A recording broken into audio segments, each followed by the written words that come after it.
हमें लगता है कि निफ्टी और ऊपर बढ़ता नजर आ सकता है क्योंकि US treasury secretary Scott Bessent ने यह कहा कि चाइना के साथ टैरिफ स्टैंड ऑफ अनसस्टेनेबल है और सबसे जरूरी बात यह है कि उन्होंने ये भी कहा कि सिचुएशन डी एस्केलेट होती नजर आ सकती है। फिलहाल आज आने वाले अहम Q4 रिजल्ट्स में धीरे धीरे रिजल्ट्स जो आने वाले हैं वो है Canfin home, Dalmia Bharat, LTIM, Tata consumer, Thyrocare. अपने दिन की शुरुआत समझदारी से करें। महत्वपूर्ण खबरें और दुनिया भर के स्टॉक मार्केट्स पर विश्लेषण के लिए इस वीडियो को अंत तक देखना न भूलें। Market trends, global cues positive है। कल के सेशन में विदेशी संस्थागत निवेशकों ने 1290 करोड़ रुपए के शेयर्स खरीदे, जबकि घरेलू संस्थागत निवेशकों ने 886 करोड़ रुपए के शेयर्स बेचे। बुलिश सेंटीमेंट्स निफ्टी के लिए जारी रह सकते हैं। मार्केट ब्रेथ भी पॉजिटिव रह सकती है। निफ्टी के टेक्निकल्स बुलिश कंसोलिडेशन प्ले जताते हुए अप्रैल महीने के ऑप्शंस डेटा अनुसार निफ्टी के नियर टर्म ट्रेडिंग रेंज 22,500 से 25,000 के बीच हो सकती है। इंडिया विक्स जो कि फेयर इंडेक्स है वो 15.23 लेवल्स पर नीचे आ चुका है। लास्ट चेक पर USD INR 85.24 लेवल्स पर होवर करता नजर आया। निफ्टी का put call ratio 24 April expiry के लिए 1.06 पर, बैंक निफ्टी का put call ratio 24 April expiry के लिए 1.14 पर। आज के लिए निफ्टी का आउटलुक, एक पॉजिटिव सेशन देखने को मिल सकता है short covering plus value buying के साथ। गिफ्ट निफ्टी आज बढ़ता नजर आ रहा है और साथ साथ ऑप्टिमिज्म भी। निफ्टी बुल्स को इस बात की खुशी है कि मार्केट्स बॉटम से अच्छे बाउंस होते नजर आ रहे हैं, जहां पे निफ्टी ने 21,743 मार्क्स से बाउंस किया है। ऐसा निफ्टी पिछले 9 ट्रेडिंग सेशंस में कर पाया है 11% के गेंस के साथ। बैंकिंग स्टॉक्स भी अच्छे ऊपर बढ़ते नजर आ रहे हैं, जहां पे बैंक निफ्टी इंडेक्स 14% ऊपर बढ़ा रिसेंट लो से, और सबसे जरूरी बात यह कि नया रिकॉर्ड हाई कायम भी किया 55,961.20 मार्क पर। अब सवाल यह है कि क्या ये पैनिक बाइंग सॉलिड फाउंडेशन है और स्पेक्टेकुलर गेंस के लिए। सबसे बड़ा पॉजिटिव कैटलिस्ट ये है कि भारत एक अच्छा बेनिफिशियरी माना जा रहा है मौजूदा चल रहे US China trade tariff war का।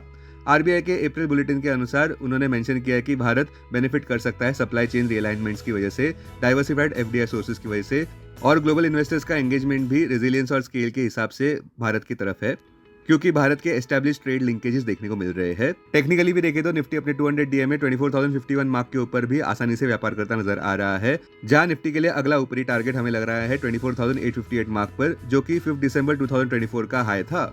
बॉटम लाइन, निफ्टी फिर ऊपर बढ़ता नजर आ सकता है। अब टेक्निकली अगर देखें तो निफ्टी क्लोजिंग प्राइस 24,167, सबसे बड़ा इंट्राडे सपोर्ट निफ्टी के लिए 24,000 मार्क पर क्लोजिंग बेसिस अनुसार, इमीडिएट रेजिस्टेंस 24,858 मार्क पर। आज की ट्रेडिंग रेंज 24,000 से 24,400 के बीच हो सकती है, bias positive. Bank Nifty closing price 55,647, bank Nifty का सबसे बड़ा इंट्राडे सपोर्ट 54,900 मार्क पर, बैंक निफ्टी के लिए सबसे बड़ा रेजिस्टेंस 57,000 मार्क पर। बैंक निफ्टी की आज की ट्रेडिंग रेंज 55,200 से 56,500 के बीच हो सकती है, बायस पॉजिटिव। निफ्टी में कल के व्यापार में अच्छा ट्रेडिंग सेशन देखने को मिला, जहां पे लगातार 6वें दिन निफ्टी पॉजिटिव बंद होने में सफल रहा। स्टॉक स्पेसिफिक खबरों में HCL टेक के Q4 रिजल्ट्स अनुसार नेट प्रॉफिट 8% ऊपर बढ़ा 4,307 करोड़ पर। Revenue from operations rupees 30,246 crore पर देखने को मिले, जो 6.1% ऊपर रहे, किंतु मार्केट प्रेडिक्शन से थोड़े नीचे रहे, जो रुपीज 30,275 करोड़ पर थे।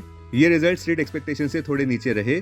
टेक्निकली सबसे बड़ा सपोर्ट HCL टेक के लिए 1315 एरिया पर। डिक्सन टेक्नोलॉजीज 5% कल के व्यापार में ऊपर बढ़ा, जब रिपोर्ट अनुसार अल्फाबेट जो कि पेरेंट कंपनी है गूगल की, उन्होंने कॉन्ट्रैक्ट मैन्युफैक्चरर्स डिक्सन टेक्नोलॉजीज और फॉक्सकॉन के साथ बातचीत चालू की है, जहां पे वे अपना एक अहम मैन्युफैक्चरिंग पोर्शन पिक्सल स्मार्टफोन का वियतनाम से भारत में देने वाले हैं।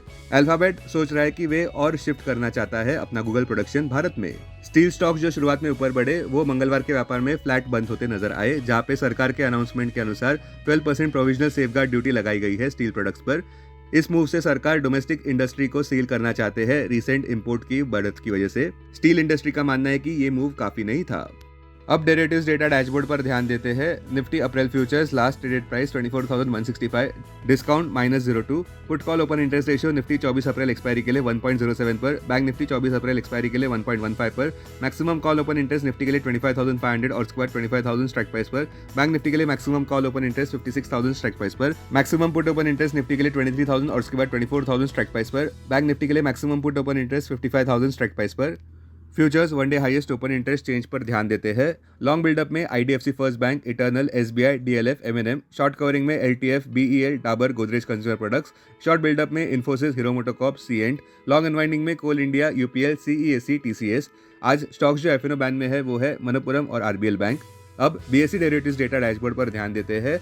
Sensex April futures last traded price 79,635, premium +39। Put call open interest ratio Sensex 29 अप्रैल एक्सपायरी के लिए 1.03 पर, बैंक एक्स 29 अप्रैल एक्सपायरी के लिए 1.24 पर। Maximum call open interest Sensex 83,000 strike price पर, बैंकेक्स के लिए 65,000 स्ट्राइक प्राइस पर, मैक्सिमम पुट अपर इंटरेस्ट सेंसेक्स के लिए 76,000 स्ट्राइक प्राइस पर, बैंकेक्स के लिए 59,000 स्ट्राइक प्राइस पर।